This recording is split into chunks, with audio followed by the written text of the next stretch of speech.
बानी पाकिस्तान ने 13 अप्रैल 1948 को इस्लामिया कॉलेज पेशावर में जब आपने तकरीर करते हुए आपने फरमाया कि हमने पाकिस्तान का मुतालबा जमीन का टुकड़ा हासिल करने के लिए नहीं किया कि हमें एक जमीन का टुकड़ा मिल जाए, बल्कि पाकिस्तान इसलिए हासिल किया था कि हम इस्लामी उसूलों के मुताबिक जिंदगी गुजार सकें।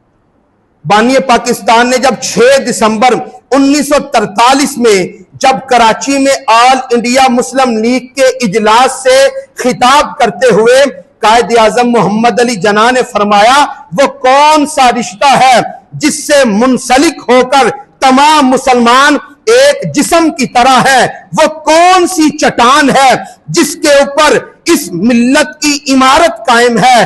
आपने फरमाया वो कौन सा लंगर है जिस पर उम्मत मुहम्मदिया की कश्ती महफूज की गई। तो कायद आजम ने फरमाया वो रिश्ता, वो चट्टान, वो लंगर अल्लाह की किताब है। जब तक कुरान पाक को थामे रखेंगे रब्बे करीम हमें भी इज्जत अता फरमाता जाएगा।